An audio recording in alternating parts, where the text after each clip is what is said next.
마음에 드는 옷도 여러 날 입으면 자연스럽게 때묻고 먼지도 답니다.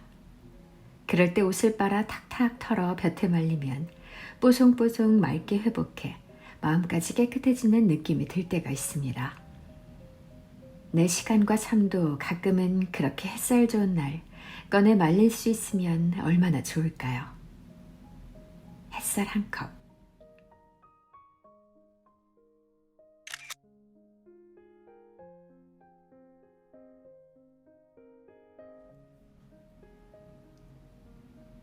안녕하세요, 셀리나입니다. 오늘은 너무너무 예쁜 제목의 책을 준비했습니다. 책 제목은 햇살 좋은 날 하루를 널어 말리고 싶다 라는 제목이에요. 느낌이 어떠신가요? 어느 하루도 시시한 날은 없다. 내가 되는 나의 시간. 익숙한 오늘에서 낯선 행복을 만나다. 매일매일의 그 하루가 굉장히 소중하다는 것을 느낄 수 있는 그런 제목이라는 생각이 들었습니다. 이 책은 두 분이 함께 쓰신 책이에요. 인문학자 김경집 작가님과 지식유목민 김건주 작가님. 이 두 분이 절반씩 나눠 쓰셨더라고요. 근데 책 내용에 보면 각 챕터마다 마지막에 햇살 한 컵 혹은 바람 한 모금이라고 짧은 글귀들이 남겨 있거든요. 이게 각자 작가 부분을 구분해 놓은 부분인데 그 부분이 또 저는 재밌더라고요. 마지막에 몇 줄씩 남겨 있는 이 내용들이 마지막 이 한 장의 책의 내용을 어떻게 표현하고 있는지 확 와닿는 그런 요약문이라고 해야 되나요? 한 줄 요약? 이런 느낌이 들었고요. 그리고 시작과 끝도 나눠서 해주셨어요. 자, 햇살 좋은 날 하루를 널어 말리고 싶은 김경집 프롤로그에 나와 있고요. 에필로그에는 함께 걷고 싶은 사람이 있다는 것은 김건주. 이렇게 나눠서 글을 만들어 주셨는데요. 두 분이 쓰셨지만 하나의 맥락으로 같은 이야기를 하고 계시는 느낌도 있었고 또 다른 느낌도 있었고 두 가지 느낌이 교차한 마음이 있었습니다. 인생을 참 멋지게 사신 분이 인생 이야기를 해주고 계시다는 생각이 들었어요. 그리고 굉장히 편안하게 책을 읽을 수 있었는데 제가 최근에 아주 오랜만에 지하철을 탔었거든요. 근데 그때 시간이 좀 오래 걸리는 길이어서 이 책을 가지고 갔었어요. 지하철 안에서 책을 읽는데 지하철 안은 어떻게 보면 조금 이렇게 분주한 느낌도 있고 집중이 안 될 수도 있고 조금 시끄러운 느낌도 있을 수 있잖아요. 근데 그 안에서 온전히 이 책에만 집중해서 책을 읽게 되더라고요. 그것도 굉장히 신기하고 재밌는 경험이었는데요. 제목만 봐도 책이 굉장히 따뜻하고 아름다운 글들이 많을 거란 느낌이 있어요. 화사한 햇살 아래, 바람 불어 좋은 날, 비바람 몰아칠 땐, 구름이 자욱한 날, 흰눈이 소담하게 내리는 날, 망중한의 즐거움. 네, 이런 제목들의 큰 제목들을 가지고 있고요. 좋은 내용들이 많이 있지만 제가 6가지 이야기를 나눠서 골라서 읽어봤습니다. 같이 들어보시고요. 편안하게 들으실 수 있었으면 좋겠습니다. 제가 좀 더 편안하게 들으시길 원하는 마음에 좀 차분하게 읽어봤는데 어떻게 들으실지 모르겠어요. 지금부터 같이 책 함께 들어보시겠습니다. 시작할게요. 낯선 나와 만나고 있다면 오늘 나는 행복한 여행 중입니다. 같은 아침이지만 일상에서 만나는 아침과 여행에서 만나는 아침은 같지 않습니다. 일상의 아침이 무겁고 반복적이라면 여행의 아침은 가볍고 낯선 모습입니다. 그런데 내가 여행의 아침으로 만나는 그 아침을 일상의 아침으로 만나는 이들이 있습니다. 나에게는 낯선 여행지가 일상의 장소인 이들에게는 여행의 아침이 아니라 일상의 아침입니다. 묘한 역설입니다. 이처럼 일상과 여행의 경계가 모호합니다. 여행지에서 만나는 하루는 일상의 하루와 달리 낯설고 새로운 모습으로 다가옵니다. 아침의 모습도 저녁의 모습도 거리와 골목의 모습도 하늘과 땅 그리고 사람의 모습도 낯설고 새롭게 다가옵니다. 하지만 일상과 여행은 같은 곳에 함께 있습니다. 여행자에게는 여행이지만 그곳의 사람들에게는 일상입니다. 같은 곳에서 만나는 하루이지만 일상의 하루와 여행의 하루는 같지 않습니다. 하루 중 가장 많이 반복하는 행위인 걸음도 일상의 걸음일 때와 여행의 걸음일 때는 같지 않습니다. 일상에서 우리의 걸음은 목적지에 도착하기 위한 수단이자 과정이어서 분주하고 빠르고 직선적입니다. 최단 거리를 찾고 이동 시간을 줄이기 위해 노력합니다. 그러나 여행에서 걸음은 다른 걸음이 됩니다. 걷는 길 자체를 좋아하게 되고 멈춤과 나아가기를 반복하고 앞으로 가기와 되돌아가기가 겹치고 빨리 걷기와 느리게 걷기가 공존합니다. 여행에서의 걸음은 즐김과 기록과 기억의 걸음입니다. 아주 천천히 걷고 이리저리 두리번거리고 멈춰서서 그 순간을 기록하고 느끼고 감탄합니다.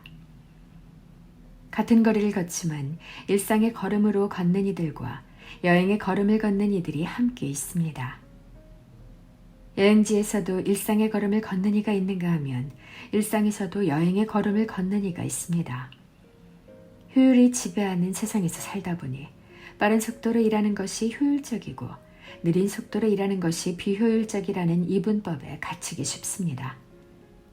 그러다 보니 최단 경로를 찾아 빠른 걸음을 걸을 때가 많습니다.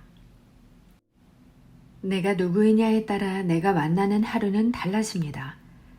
어제와 같아 보여도 매일 우리는 처음 만나는 오늘을 살고 있습니다. 비슷한 장면을 만날 수는 있지만 같은 장면을 만날 수는 없습니다. 낯선 여행지에서 만나는 아침이 낯설고 새롭게 느껴지듯 우리는 매우 낯설고 새로운 오늘을 만나고 있습니다. 숨은 그림 찾듯 바라보면 같은 그림 찾을 수 없는 낯선 하루가 오늘이 되어 우리를 지나가고 있습니다. 여행지에서 우리가 일상과 다른 모습이 되는 것은 일상의 의무와 책임에서 벗어나기 때문입니다. 무언가 해야만 하는 의무와 책임, 그 의무와 책임을 감당하기 위해 가장 멋진 길을 걸으면서도 그것을 즐기거나 기록하거나 감탄하지 못합니다. 그저 목적지에 이르는 과정이자 수단으로 만날 뿐입니다. 그런데 여행지에서 우리는 의무와 책임에서 벗어나 일상의 내가 아닌 다른 내가 됩니다. 그렇게 일상의 그물에서 벗어나 자유로운 내가 되기에 나를 둘러싼 것들을 수단과 과정으로 만난 것이 아니라 즐김과 감탄으로 만납니다. 낯선 여행지에서 우리는 우리의 이름표를 내려놓습니다. 여행지에서 우리는 이름 없는 사람이 됩니다. 일상에서 내가 누구이고 무슨 일을 하고 어떤 사람인지 상관없이 그저 한 사람, 여행하는 사람이 됩니다. 그래서 우리는 일상과 달리 여행지에서 평소보다 자유롭게 행동합니다. 일상에서는 만나지 못했던 자신의 다른 모습을 만날 때도 있습니다. 무거운 이름표에 갇혀있던 익숙한 자기가 아니라 낯선 자기를 만날 때가 있습니다. 마음만 먹으면 일상도 여행이 됩니다. 익숙한 길을 걸을 뿐 같은 길을 반복해서 걷는 것은 아닙니다. 여행자의 낯선 눈으로 보면 같은 곳에서 다른 모습을 발견하고 익숙한 곳에서 새로운 모습을 발견합니다. 비슷한 구름을 볼 뿐 같은 구름을 보는 것이 아닙니다. 습관처럼 같은 음식점에서 같은 음식을 주문하지만 같은 음식을 먹는 것은 아닙니다. 오늘 처음 출근한 낯선 주방장이 준비한 낯선 음식을 만날 수도 있습니다. 낯선 여행지에서 낯선 장면을 만나듯 우리는 날마다 다른 하루를 여행하며 삽니다.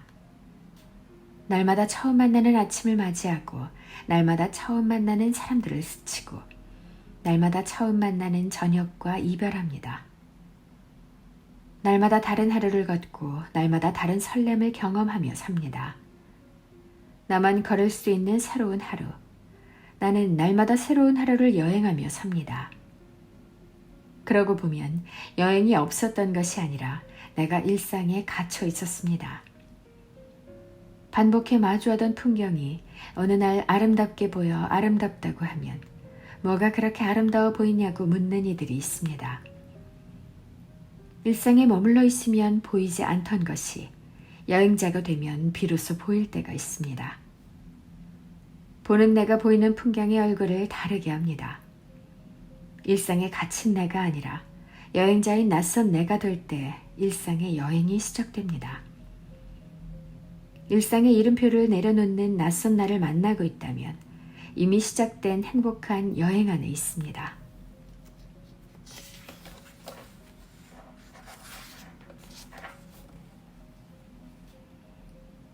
오늘은 아침에 어울리는 부드러움이 돋보이는 콜롬비아 스프레모를 마셔야겠습니다. 식었을 때도 맛의 변화가 매우 적어 여운이 긴 커피, 풍부한 향과 함께 여행 같은 하루를 마십니다. 바람 한 모금. 마음이 바뀌지 않으면 바뀌는 것은 없다.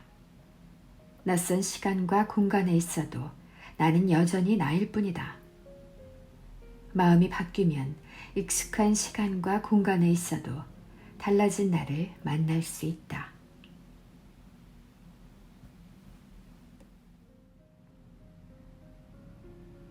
손을 잡으면 마음까지. 누구를 만나든지 가장 먼저 악수를 하는 게 일상입니다. 코로나19 팬데믹으로 악수마저 못하고 가볍게 고개를 숙이거나 주먹 쥐고 살짝 부딪히는 일이 일상화되면서 손을 잡는다는 것이 결코 가벼운 게 아니고 때론 애틋한 것일 수 있다는 걸 새삼 깨닫습니다. 몸례보다 가볍게 주먹이라도 맞대는 게 더 살가운 것만 봐도 접촉의 독특한 매력을 실감합니다. 우리는 많은 인연을 맺고 삽니다. 인간은 사회적 존재이기 때문입니다. 그런데 생각보다 몸의 일부를 접촉하며 사는 인연은 그리 많지 않습니다. 옷깃만 스쳐도 인연이라는 말을 쉽게 합니다. 물론 국립국어원의 판단에 따르면 소매가 스친 상황이라 해도 인연이라는 의미로 써도 된다고 하지만 엄밀히 말하자면 착각이나 착오에서 빚어진 말입니다. 옷소매 끝의 깃을 옷깃으로 착각한 거란 말씀입니다. 옷깃은 저고리나 두루마리의 목에 둘러대어 앞에서 여밀 수 있게 된 부분으로 한복에서는 위 가장자리가 동정으로 쌓인 부분입니다. 양복의 경우도 위도돼서 목둘레에 길게 덧붙여 있는 부분을 지칭하는 말입니다. 그러니 옷깃을 스치려면 최소한 껴안아야 가능합니다. 제대로 스치려면 세게 껴안아야 합니다. 물론 그렇다고 말의 미묘한 오해를 꼬투리 삼아 시비하자는 건 아닙니다. 다만 우리가 접촉의 관계를 너무 가볍게 혹은 무감하게 느끼고 있는 건 아닌가 하는 자성의 의미로 그리고 인연의 무게가 얼마나 묵직한 것인지를 말한 것입니다. 꼭 연인이 아니더라도 누군가와 옷깃을 스치는 인연이 꼭 껴안아 줄 수 있는 그런 관계일 수 있으면 사는 게 조금은 덜 헛헛할 듯 합니다. 그러려면 상대의 소중함을 깨닫고 그것을 잘 간직하며 챙겨야 하는 건 마땅하겠지요. 함께 걸으면서 손을 잡을 수 있는 관계는 연인이나 가족 사이에서나 가능한 몫입니다. 대면대면한 사이는 손을 맞잡는 것도 껄끄럽습니다. 조금 막역한 사이라 하더라도 마주서서 잠깐 손을 잡는 일은 있어도 나란히 서서 손을 잡고 가는 일은 거의 없습니다. 손을 잡으면 상대의 체온이 내게 전해집니다. 내 손의 온기도 상대에게 전해집니다. 사랑하는 사람과 나란히 걸으면서 손을 잡으면 마주보고 있을 때보다 때로 더 친밀하고 애틋해집니다. 같은 방향을 보고 있다는 것만으로도 동질감과 동지애를 느끼기 때문입니다. 거기에는 믿음이 담겨 있습니다. 상대의 존재가 내 눈에는 보이지 않지만 맞잡은 손으로 전해지는 체온의 주인공은 그 순간만큼은 우주에서 유일한 존재입니다. 손을 잡으면 마음까지 함께 느끼고 소중해지는 관계는 그 자체로 축복입니다. 사랑하는 연인이나 가족이 아니고서는 나란히 걸으며 손을 잡는 경우는 없겠지만 그래도 만나면 반가운 마음에 손부터 내밀며 악수를 청합니다. 손을 맞잡을 수 있다는 것만으로도 서로 간의 친밀함을 확인할 수 있습니다. 오랜만에 만나거나 유난히 정이 더 든 사람이라면 악수한 손을 쉽게 풀지 않고 제법 오래 맞잡고 있는 경우도 있습니다. 손으로 전해지는 상대의 체온만으로도 그 존재가 더 존귀하고 애틋하기 때문입니다. 사람에게만 그러는 것도 아닙니다. 손때 묻은 물건은 대부분 오래 곁에 두고 자주 써온 것들입니다. 시간이 지나면서 낡아가더라도 오히려 그래서 더 마음이 담기고 애틋해지는 물건은 최신 상품보다 내게는 더 다감하고 소중합니다. 그래서 수명이 거의 다한 걸 알게 되는 순간부터 최대한 조심스럽게 다루고 가능한 한 조금씩만 사용합니다. 조선시대 순조 때 유씨 부인이 조치문을 지어 부러진 바늘에 대한 제문을 삼았던 건 바로 그렇게 오랫동안 함께했던 사물과의 작별에 대한 애달픔을 담아낸 것입니다. 그건 어쩌면 그 사물에 담긴 내 손때 때문이고 내 손을 통해 전해진 온기에 대한 자기애의 투사일 것입니다. 사적 관계뿐 아니라 공적인 관계에서도 우리는 하루에도 수십 번씩 악수를 나눕니다. 그런데 그 악수가 딱히 기억에 남지 않거나 가슴에 울림이 없는 건 손은 잡았지만 마음은 조금도 잡지 않았기 때문입니다. 손을 잡으면 마음까지는 마음이 함께 담긴 손일 때 비로소 가능합니다. 마음이 없는 손은 그저 수단에 불과합니다. 그런 악수는 단순히 의뢰의 악수입니다. 손끝만 스쳐도 마음이 설레거나 훈훈해지는 그런 접촉이 아닙니다. 그저 서로 관계의 접속을 유지하기 위한 몸짓에 불과합니다. 좋아하는 사이라고 늘 마주 앉아 희희낙낙하기만 할 수는 없습니다. 사랑하는 사이라면 잠시라도 상대에게 눈을 떼고 싶지 않은 건 자연스러운 일입니다. 그러나 마주 앉아 바라보기만 하면 한 걸음도 앞으로 나아가지 못합니다. 사랑을 넘어 신뢰와 동지애를 확인하면 의연하게 앞으로 나아갑니다. 손을 잡으면 마음까지 전달되는 걸 온몸으로 느낄 뿐 아니라 같은 목적지를 향해 함께 격려하고 응원하며 서로 힘을 북돋게 됩니다. 가다 힘들면 잠시 쉬며 마주보고 힘을 얻습니다. 그게 꼭 연인 사이에만 가능한 일은 아닙니다. 그런 사람들을 손으로 꼽을 수만 있어도 삶이 쓰디쓴 바다만은 아닐 겁니다. 내가 누군가에게 그런 사람일 수 있다면 그것만으로도 이미 내 삶은 의미와 가치를 넉넉하게 품은 것입니다. 그래서 조용히 손을 내밉니다. 때로는 누군가 조용히 내민 손을 맞잡습니다. 그런 관계만 지녀도 산다는 건 꽤 멋진 일이 될 듯합니다. 손을 잡으면 마음까지 당신께 그 손을 내밀고 싶습니다. 당신과 함께 걸어가야 할 길입니다. 우리는 모두 그렇게 함께 손 내미는 사람들이어야 합니다. 그런 손을 당신께 내밉니다. 햇살 한 컵. 끝내 잡지 못해도 맞잡을 손이 있다는 것. 그 손을 느낀다는 것만으로도 삶은 충분히 아름다울 수 있다.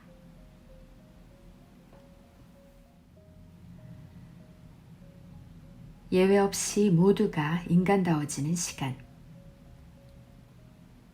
도시의 도로는 자동차로 가득합니다. 예전과 달리 이제는 다양한 자동차들이 시선에 들어옵니다. 자동차라는 쓸모와 이름은 같지만 가격과 성능에서 엄청난 차이를 지닌 자동차들이 다닙니다. 시커멓게 썬팅을 해서 타고 있는 사람은 볼 수도 없고 보이지도 않지만 자동차의 등급에 따라 다르게 불립니다. 거지 같은 차, 거지의 차라 불리는 자동차도 있고 슈퍼카도 있습니다. 달리는 자동차는 여러 면에서 위협적인 존재입니다. 특히 엄청난 속도로 달리는 자동차는 사람에게도 다른 자동차에게도 큰 위협입니다. 그런데 멈추어선 자동차는 전혀 다른 존재가 됩니다. 아예 시동을 끄고 운행을 멈춘 자동차는 그냥 하나의 커다란 물체일 뿐입니다. 사람들이나 다른 이동하는 것들의 통행을 방해하는 방해물이 되기도 합니다. 멈추어선 자동차도 여전히 부와 지위의 상징이고 지닌 힘의 크기도 다릅니다. 불편이 심해도 가격이 워낙 비싸 혹시라도 작은 흠집이라도 날까봐, 혹은 그 주인이 엄청난 강자일지 몰라서 견인해 움직이지 못하는 경우가 있습니다. 하지만 위협하는 존재는 아닙니다. 같은 존재라도 움직일 때와 멈추어 섰을 때 그 존재의 의미는 달라집니다. 우리는 모두 눈코 뜰 새 없이 바쁘게 삽니다. 학생들은 시험에서 좋은 성적을 얻느라 쉼없이 달리고, 선생은 성과를 내고 과제를 내고 표창을 받고 직함을 얻기 위해 달립니다. 비즈니스맨은 돈을 벌기 위해 달리고, 관리들은 승진하기 위해 달립니다. 부모는 자식을 위해 분주히 일하고, 자식은 불투명한 앞날 때문에 달립니다. 이렇게 바쁘게 사는 동안 그렇게 사는 것이 정말 자신을 위한 것인지 질문하지 못했습니다. 자신을 위해서가 아니라 다른 사람들의 기대나 인정에 부응하기 위해 그저 달리기만 했는지도 모릅니다. 이런 세상에 멈춤 신호등이 켜졌습니다. 쉴 새 없이 달리던 세상이 코로나19 팬데믹이라는 붉은색 신호등이 켜지자 한순간 동시에 멈추어 선 듯합니다. 예전처럼 다시 달리기 시작한 부분이 있지만 여전히 멈추어 있는 부분이 많습니다. 애써 버티며 달려오다 이제 걸음을 멈추는 이들도 있습니다. 힘든 일상이 이어지고 있습니다. 보이지도 않는 작은 존재인 바이러스 앞에서 우리는 참 무기력합니다. 젊고 건강한 사람도, 똑똑하고 지위가 있는 사람도, 부유하고 좋은 환경에서 사는 사람도 마찬가지입니다. 상황에 따라 차이가 있기는 하지만 무기력한 것은 별다르지 않습니다. 그간 우리를 구분짓던 강하고 약함의 차이가 의미 없어 보입니다. 그간 우리는 어떤 영역이든 강자와 약자를 참 열심히도 구분해왔습니다. 개인이든 조직이든 예외 없이 강자와 약자를 구분했습니다. 약자를 보호하기 위한 구분이면 얼마나 좋을까요? 불행히도 그런 구분이 아닙니다. 강자 독식이란 정글의 법칙이 사람이 사는 사회에도 적용되었습니다. 초등학교 아이들 사이에서도 약자란 낙인이 찍히면 따돌림의 대상이 됩니다. 아파트가 아닌 곳에 산다는 이유로, 아파트에 살아도 임대 아파트에 산다는 이유로, 부모의 국적이나 출신이 한국이 아니란 이유로 말입니다. 여러 면에서 살기 좋은 세상이 되었다고 하지만 강자와 달리 약자는 참 살기 버거운 세상입니다. 그런데 많은 것이 멈추어선 세상에서는 강자도 버거운 일상을 경험하고 있습니다. 멈춤을 어색하게 여기지만 우리는 삶의 3분의 1을 잠자는 데 사용합니다. 생명의 4대 필수 요소가 있는데 공기와 물과 음식과 잠이 그것입니다. 처음 3가지, 공기와 물과 음식이 생명의 필수 요소라는 것은 누구나 본능적으로 알지만 잠이 생명과 건강의 필수 요소임을 모르는 사람이 의외로 많습니다. 정상 수면이 무너지면 건강에 부정적 결과가 따릅니다. 잠을 줄일 수는 있지만 잠을 피할 수는 없습니다. 우리에게 잠이 필요하다는 사실은 우리의 궁극적 한계를 깨닫게 합니다. 매일 저녁 우리는 우리가 무한의 존재가 아님을 인정해야만 합니다. 우리에게 멈춤은 생명의 필수 요소입니다. 하루가 끝나는 시간, 가장 인간다워지는 시간을 만납니다. 멈춤의 시간입니다. 매일 하루의 끝에 우리는 잠자리에 듭니다. 가난한 사람이든 부유한 사람이든 건강한 사람이든 건강하지 못한 사람이든 젊은 사람이든 늙은 사람이든 우리의 육체는 피곤해집니다. 잠을 받아들이는 것은 우리의 한계를 고백하는 것입니다. 깨어있을 때와 잠들었을 때 우리는 다른 존재입니다. 잠든 거인은 깨어있는 아이보다 약한 존재입니다. 잠든 동안 우리는 무방비에 연약한 상태입니다. 하루의 끝, 멈추어 잠이 들 때마다 우리는 깰 때까지 무방비 상태를 경험합니다. 멈춤과 쉼의 시간을 어색하게 여겨서는 안 됩니다. 쉼의 습관에 익숙해져야 합니다. 마음도 생각도 쉼의 습관을 배워야 합니다. 우리는 육체적이고 심리적이며 영적인 즉 전인적인 쉼이 필요합니다. 성경의 배경이기도 한 유대 문화에서는 해가 지는 저녁에 하루가 시작됩니다. 구약 성경 창세기 1장을 보면 저녁이 되고 아침이 되니 라는 구절이 반복됩니다. 유대인의 하루는 일에서 시작하는 것이 아니라 쉼에서부터 시작합니다. 유대인의 하루는 아무것도 성취하지 않은 듯 보이는 데서 시작합니다. 편안히 누워 잠자리에 드는 것으로 시작합니다. 시간에 대한 이러한 이해는 자신의 노력과 성취로 하루를 평가하는 우리에게는 낯설고 큰 충격입니다. 무력하게 잠이 드는 것으로 시작하는 하루는 한 것도 없이 쉬냐고 자책하는 우리에게는 받아들이기 힘든 하루입니다. 하루에 관한 생각을 바꾸고 무기력한 채에 잠이 드는 것을 반갑게 받아들이면 기계적인 삶에서 인간적인 삶으로 전환할 수 있습니다. 꿀잠을 잔다는 말이 있듯이 잠은 우리에게 꿀 같은 시간입니다. 예외 없이 모두가 인간다워지는 시간을 꿀 같은 시간으로 보내는 우리였으면 합니다. 유학 시절 방문했던 스타벅스에는 꿀이 비치되어 있었습니다. 꿀을 넣은 뜨거운 커피는 습하고 차가운 겨울을 이겨내는 에너지였습니다. 오늘은 꿀을 품은 따뜻한 아메리카노로 하루를 마십니다. 바람 한 모금. 멈춤과 쉼에 익숙해지고 당당해져야 한다. 그래야 나로서 살아갈 수 있다.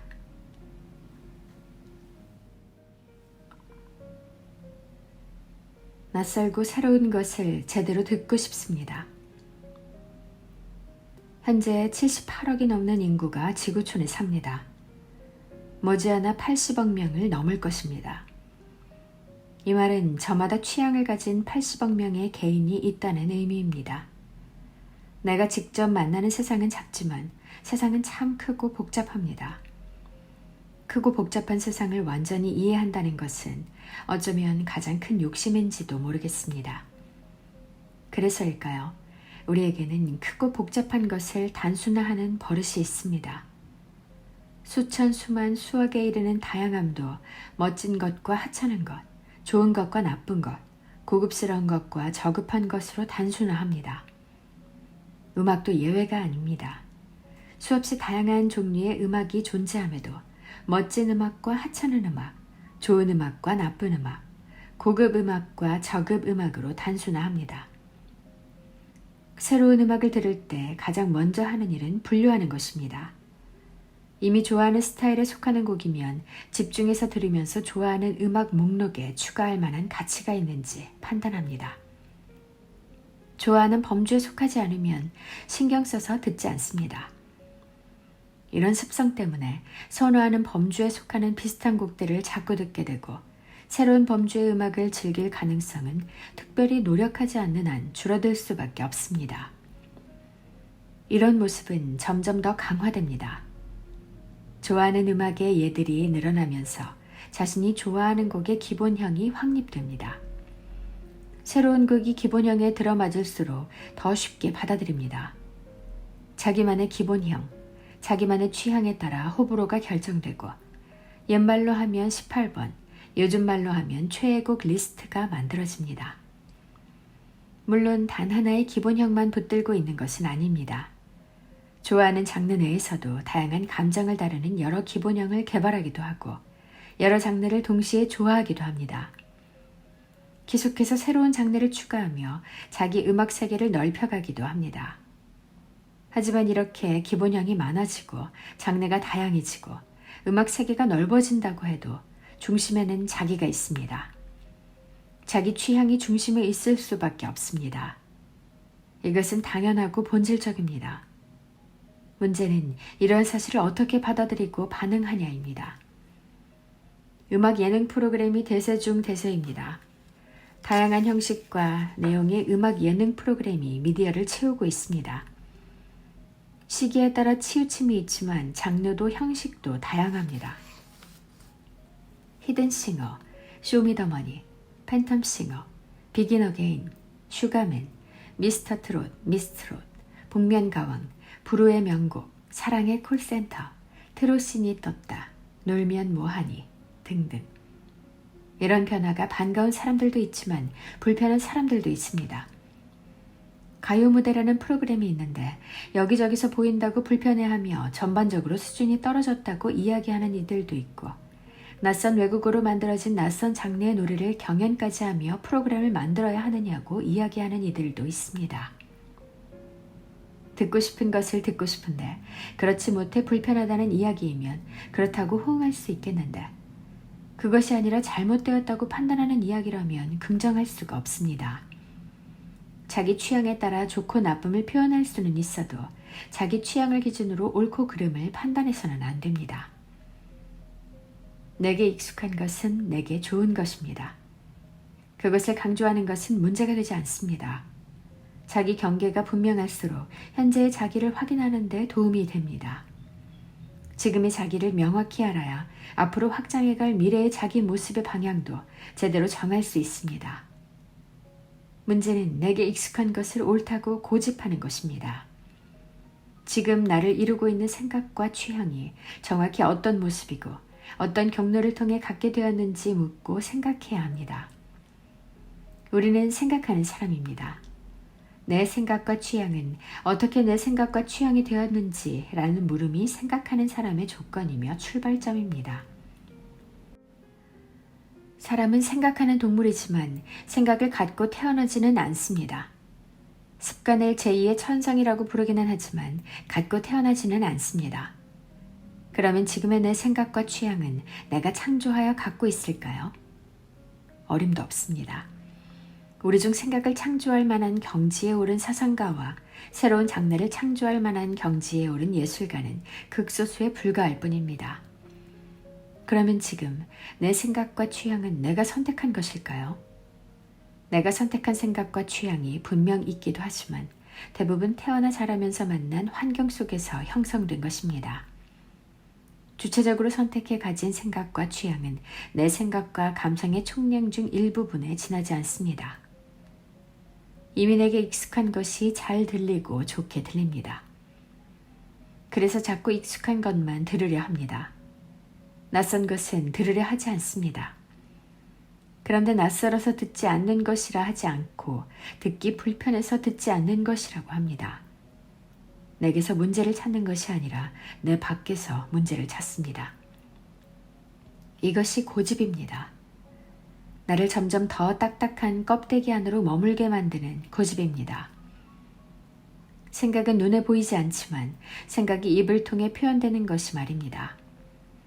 따라서 사람의 말을 분석하면 그 사람의 사유 세계를 들여다볼 수 있습니다. 생각은 곧 말이요, 말은 곧 생각입니다.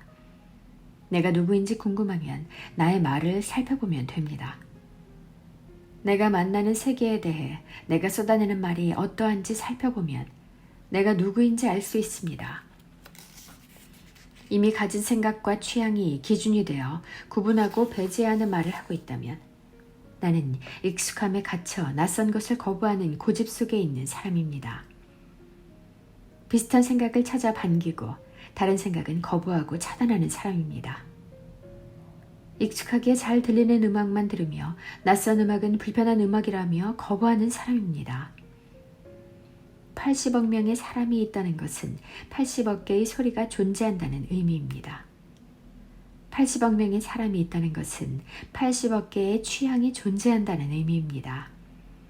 80억 명의 사람이 있다는 것은 80억 개의 인생이 있다는 의미입니다. 80억 명의 사람이 있다는 것은 80억 개의 기준이 존재한다는 의미입니다. 나는 80억 명을 이루는 한 명입니다. 내가 누구냐에 따라 80억 명과 함께할 수도 있고 80억 명과 분리될 수도 있습니다. 분명한 것은 고집이란 껍데기에 갇히면 분리되어 삽니다. 나의 껍데기를 깨야 함께할 수 있습니다. 나의 껍데기를 깨야 낯설고 새로운 소리를 제대로 들을 수 있습니다. 오늘은 브라질 새하도를 마셔야겠습니다. 세계 제일의 커피 생산국이자 수출국인 브라질에서 주목받는 커피. 커피 입문자에게 가장 적합한 맛을 가졌다는 새하도. 고소한 향과 조화로운 맛의 밸런스를 자랑하는 낯설지만 부담 없는 새로운 커피로 하루를 마십니다. 바람 한 모금. 낯선 것을 들어야 익숙한 것도 제대로 들을 수 있다. 익숙한 것만 들으면 제대로 듣고 있는지조차 잊을 때가 있다. 음악도 그렇고 사람의 이야기도 그렇고 시대의 소리도 그렇다.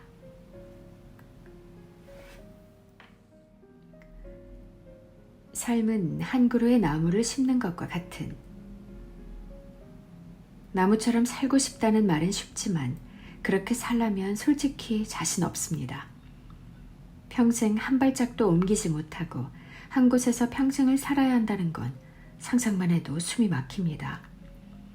게다가 나무꾼이 도끼질해도 빛이 나지 못하고 고스란히 제 몸 내줘야 하는 무기력과 무방비는 또 어떻고요. 동물이 그렇다면 바보라는 악평을 받기 십상입니다. 그러나 나무는 어떤 경우든 묵묵부답 말이 없습니다. 그래도 나무는 제 나름의 생존 지혜가 있습니다. 잎이 넓은 나무는 추위에 몸의 에너지를 뺏길까봐 가을 기온이 떨어지기 시작하면 제 몸의 잎들을 스스로 털어냅니다. 겨울에도 잎을 포기하지 않는 늘 푸른 나무들은 잎을 뾰족하게 세워 견뎌냅니다. 대신 다른 계절에도 그 잎의 면적만큼만 광합장을 해야 하는 걸 감내하는 거죠. 나무는 그렇게 생존의 지혜를 발휘합니다. 버릴 때는 과감하게 버리고 버텨내야 할 때는 다른 불이익을 감수하면서도 견뎌내는 강인함을 모든 나무가 보여줍니다. 우리네 삶이라고 다르지 않습니다. 그러니 나무는 우리 삶의 위대한 스승입니다. 나무와 달리 마음대로 움직일 수 있는 나는 과연 어디를 그렇게 쏘다니고 있을까요? 제대로 된 목적지 없이 헤매는 건 방황입니다. 곰곰 따져보니 내 움직임의 절반 이상은 그렇지 않나 싶습니다. 여기저기 돌아다닌 곳 많지만 별 의미 없는 것도 많습니다. 물론 삶이라는 게 꼭 어떤 정수만 뽑아 살 수는 없는 노릇이고 글을 산다는 것도 별 매력 없는 건 알지만 무의미한 움직임이 지나치게 많은 것 또한 부인하지 못할 사실입니다. 우리는 빠른 속도 덕에 시간을 얻었지만 또다시 속도를 얻기 위해 더 많은 시간을 쓰기도 합니다. 안락없는 되돌이표의 무한 반복입니다. 그렇게 소모하며 지쳐가고 낡아갑니다. 분주한 삶입니다. 뭔가 잘못된 느낌입니다. 삶은 순례입니다.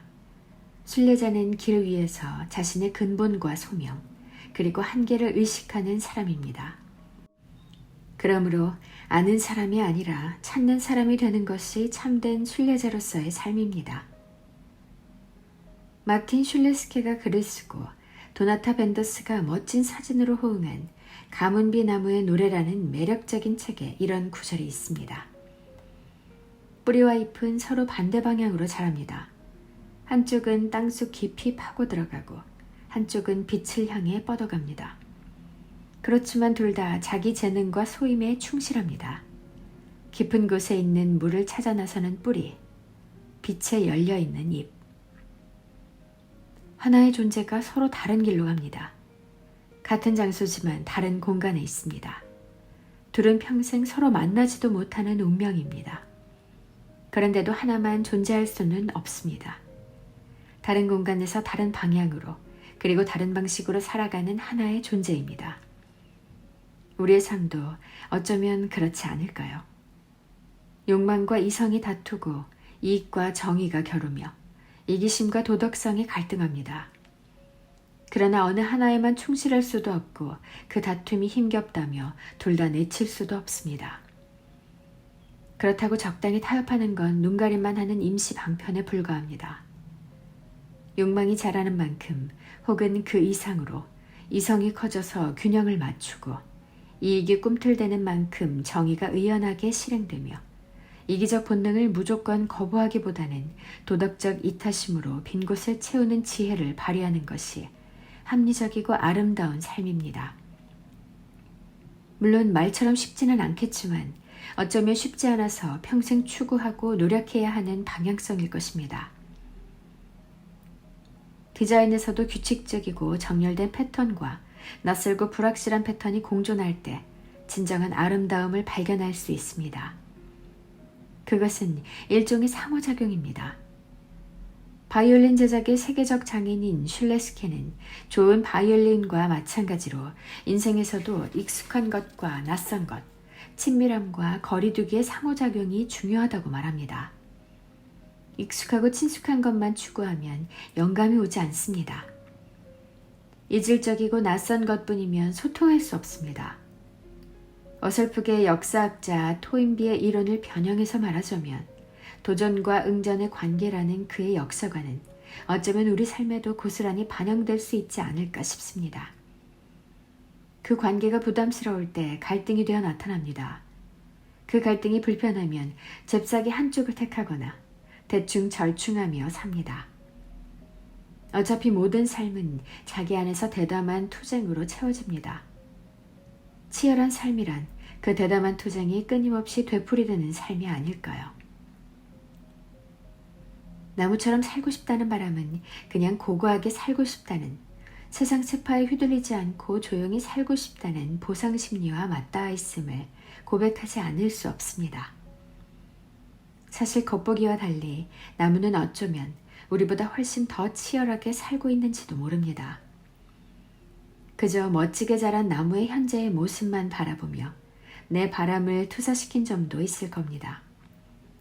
정작 단 하루도 나무처럼 부동의 자세로 살아가지 못하면서 말입니다. 그러니 나무처럼 살고 싶다는 말을 함부로 쉽게 뱉어낼 건 아니겠습니다. 그래도 나무처럼 살려는 노력까지 무시될 일 또한 아니겠지요.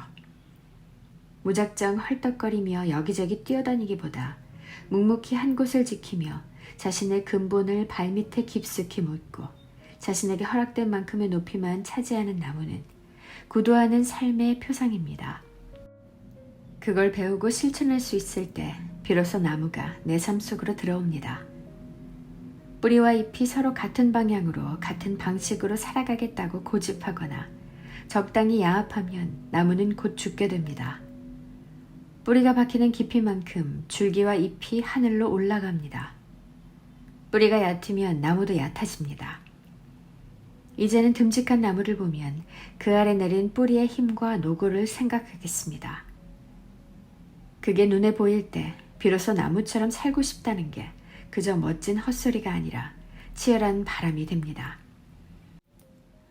우선 제 뿌리가 어디까지 내려가 있고 얼마나 튼실하게 박혀 있는지부터 살펴야겠습니다. 겉으로는 한 곳에 붙박이로 박힌 채 유배의 삶을 견디는 존재처럼 보이지만 뿌리는 땅 속에서 줄기와 잎은 땅 위에서 끊임없이 한 뼘씩 움직이고 있는 걸 깨달으면 기꺼이 나무처럼 살 수 있는 지혜와 용기를 얻습니다. 아, 지금 나무가 바람의 살랑입니다. 나무가 움직입니다. 의연하고 당당하게 움직입니다. 그렇게 나무가 걸어갑니다. 햇살 한 컵. 한 그루의 나무도 숲이 될 수 있고 울창한 숲도 하나의 나무가 될 수 있다. 인생이라는 나무도 그렇다. 당신이 또한 내겐 그렇다. 네, 여기까지 다 읽어봤습니다. 마지막 에필로그인데요. 김건주 작가님이 커피를 상당히 좋아하셔서 매 장마다 커피 얘기를 해주셨거든요. 마지막에 아이스 아메리카노를 마시러 가야겠습니다 하시는데 저도 커피를 마셔야 될 것 같아요. 제가 굉장히 좋아하는 스타벅스에서 주로 글을 쓰셨다고 하네요. 네, 너무 예쁜 책이고 아름다운 책이고 작가분 말처럼 어느 순간 어느 때 필요한 부분, 원하는 부분 찾아서 또 한 번 읽고 또 한 번 읽고 하면 좋겠다 하는 생각이 들었습니다. 네, 오늘은 예쁜 시 같은, 수필 같은 그런 예쁜 책을 읽어봤고요. 다음에 또 다른 좋은 책으로 찾아오도록 하겠습니다. 그럼 오늘 여기까지 할게요. 고맙습니다. 안녕.